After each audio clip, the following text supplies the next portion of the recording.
Hello students, good morning. पिछले video में हमने मैक्सवेल की तृतीय समीकरण तक की बात की थी। आज हम बात कर रहे हैं मैक्सवेल की चतुर्थ समीकरण, fourth equation of Maxwell. Fourth equation Maxwell ने फाइंड आउट करने के लिए उन्होंने एम्पियर के नियम को संशोधित रूप दिया। जैसे एम्पियर के नियमानुसार किसी बंद परिपथ सी के अनुदिश चुंबकीय क्षेत्र एस के रेखा समाकलन का मान उस बंद परिपथ द्वारा परिबद्ध क्षेत्रफल से पारित धाराओं के बीजगणितीय योग के बराबर होता है। अर्थात एम्पियर के नियमानुसार close integration of C H dot D L equal to summation of I. यदि परिपथ द्वारा परिबद्ध क्षेत्रफल एस हो तो पारित धारा का मान summation of I equal to integration of surface S J dot G A, जहाँ जे धारा घनत्व equal to I upon A then D A into A by divided then equal to I. Then समीकरण 18 and 19 से close integral of H dot D L equal to integration of J dot D A. Then Stoke के curl प्रमेय से जो है रेखा समाकलन को पृष्ठीय समाकलन में कन्वर्ट करने पर close integration of C H dot D L equal to surface integral of S del cross H dot D A. तो यह मान समीकरण 19 में रखने पर close integration of surface integration of H del cross H dot D A equal to integration of J dot D A. Then क्षेत्रफल S का स्वैच्छिक है, अतः del cross H equal to J. यहाँ पर एम्पियर के नियम में संशोधन करके इस समीकरण को क्या दिया कि एम्पियर के नियम का अवकल रूप जो इक्वेशन 20 से प्राप्त है, इस समीकरण के दोनों तरफ डाइवर्जेंस लेने पर then del dot del cross H equal to del cross J, परंतु del cross H equal to zero, क्योंकि किसी भी सदिश के कर्ल का डाइवर्जेंस सदैव शून्य होता है। Then del dot J is equal to zero, अतः कंटिन्यूटी इक्वेशन से हम जानते हैं कि del dot J plus D rho by D T equal to zero, अर्थात D rho by D T equal to zero. It means rho equal to constant. तो equation 20 केवल स्थिर धाराओं के लिए वैध है जिसके लिए रो का मान नियत होता है।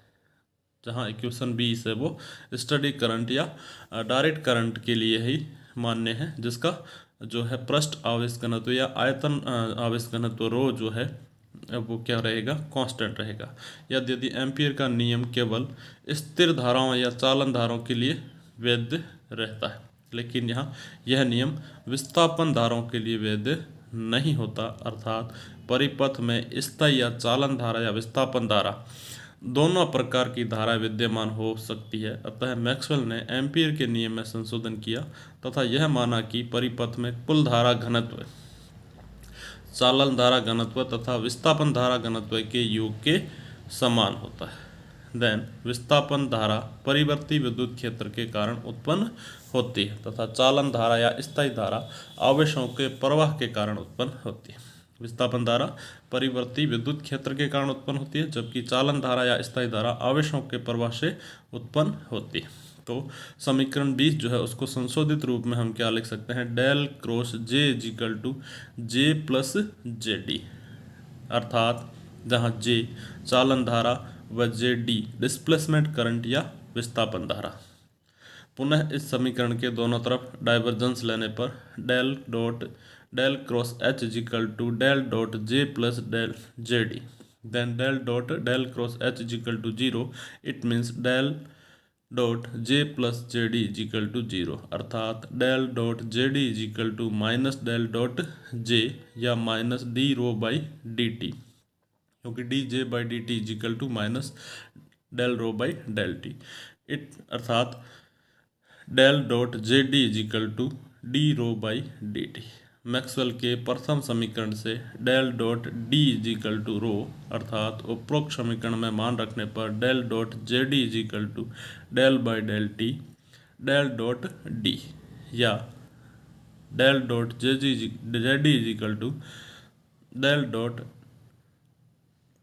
Del D by del T, अर्थात J D is equal to del D by del T. यही विस्थापन धारा जे डी का मान बताते हैं। अर्थात इस मान को समीकरण 21 में रखने पर del cross H is equal to J plus del D by del T, यह मैक्सवेल की चतुर्थ समीकरण है। इससे पहले जो हमने चतुर्थ समीकरण फाइंड आउट की थी वो क्या था, del cross H is equal to J था, जबकि जे न होकर के क्या होगा, del cross H is equal to J plus del D by del D. विस्थापन धारा में परिवर्तन कितना है उसके इक्विवेलेंट रहेगा। इससे विद्युत क्षेत्र के पदों में लिखें तो निम्न प्रकार से लिख सकते हैं, del cross H is equal to J plus epsilon del E by del T, क्योंकि D is equal to summation of ई।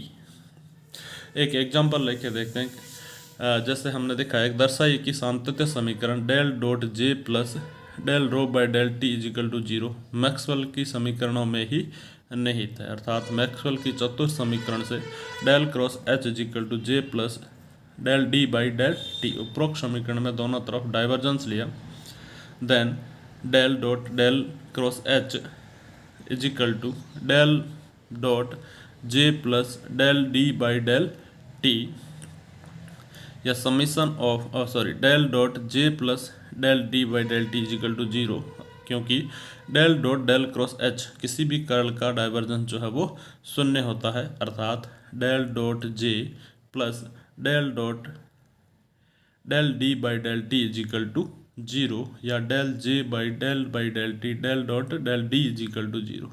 अर्थात मैक्सवेल की प्रथम समीकरण से del dot D is equal to rho, तो रो क्या है, आवेश घनत्व है, तो रो का मान रखने पर del dot J plus del rho by del T is equal to zero. अर्थात समीकरण 3 जो है अभिष्ट सांतत्य समीकरण है।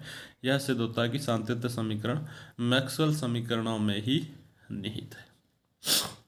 इन्हीं मैक्सवेल समीकरणों के आधार पर मैक्सवेल ने अवकलित रूप से जो पार्टिकल मूव कर रहा है या टाइम के साथ जो वेरी कर रहा है, इनको क्या कहा, जो इलेक्ट्रोमैग्नेटिक वेव्स या विद्युत चुंबकीय तरंगे। मुक्त आकाश में विद्युत क्षेत्र E तथा चुंबकीय क्षेत्र H के लिए विद्युत चुंबकीय तरंगों के समीकरण प्राप्त करने के लिए हमें मुक्त आकाश में मैक्सवेल समीकरणों की जरूरत होती है। अर्थात मुक्त आकाश के लिए धारा घनत्व J, आवेश घनत्व रो का मान शून्य होता है, जबकि J और रो किसी न किसी परिबद्ध क्षेत्र में ही वैध है, तथा निर्वात की विद्युतशीलता व पारगम्यता एप्सिलॉन जीरो व म्यू जीरो है। अतः मैक्सवेल की समीकरणों को हम फ्री स्पेस के लिए या मुक्त आकाश के लिए निम्न प्रकार से लिख सकते हैं, del dot D is equal to zero, अर्थात del dot E is equal to zero, या del dot B is equal to zero, या del cross E is equal to minus D B del by B by del T, del cross H is equal to del D by del T, जहाँ B चुंबकीय क्षेत्र, ई विद्युत क्षेत्र, H चुंबकन क्षेत्र व D जो है वो विस्थापन धारा। तो समीकरण 25, 26, 27 और 28, या हम 1, 2, 3, 4 कह दें, तो यह समीकरण फ्री स्पेस में या मुक्त आकाश में मैक्सवेल की समीकरण है।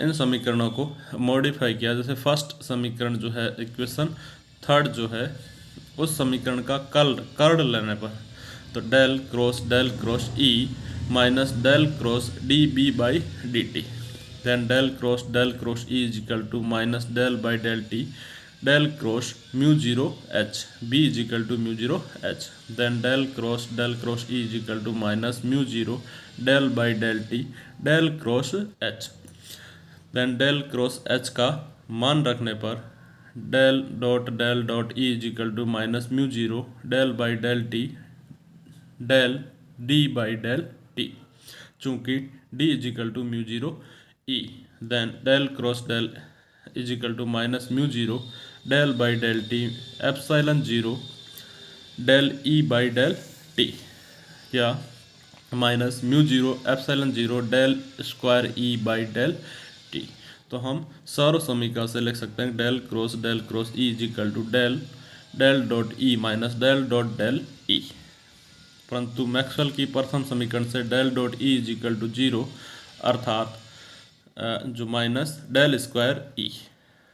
तो इस समीकरण को 7 को हमने रीराइट किया minus del square E is equal to mu 0 epsilon 0 del square E by del T square, या del square E is equal to mu 0 epsilon 0 del square E by del T square, समीकरण 8। इसी प्रकार जो समीकरण 21 थी हमारे पास, उस समीकरण का क्या किया हमने, कर लिया।